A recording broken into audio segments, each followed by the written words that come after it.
Can we talk about the Cleveland Browns real quick? The main problem with that organization is that they've been ran by people who aren't general football fans.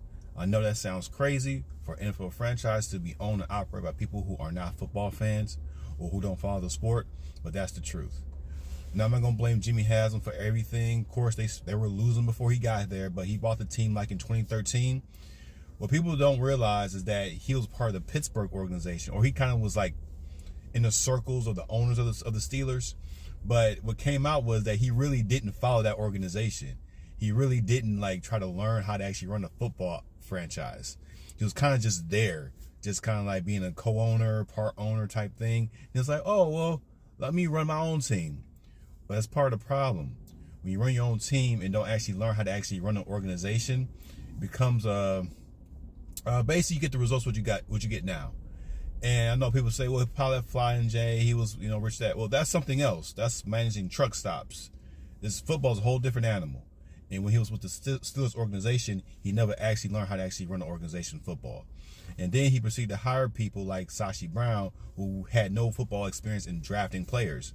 So you made the person who's in charge of drafting your football team a guy who had no experience in drafting football players. And the results showed.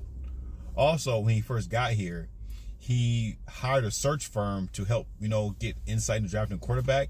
It was the year with like Manziel and Teddy Bridgewater, where that search firm told him to draft Teddy Bridgewater. Now, I'm not saying Bridgewater became a Hall of Famer, but the fact that we took Manziel over Bridgewater tells you all you need to know.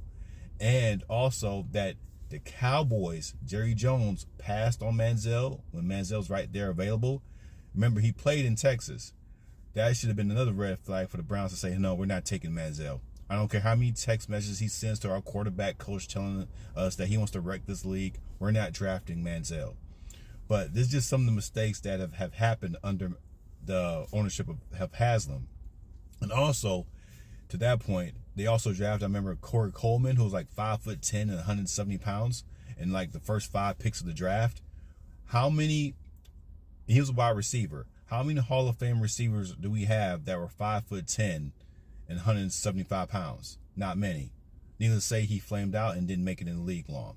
So generally, that's been the problem with the Browns. They've been ran by people who have not been general football fans, who don't really follow the sport, and that's why we've been getting the result that we've been getting.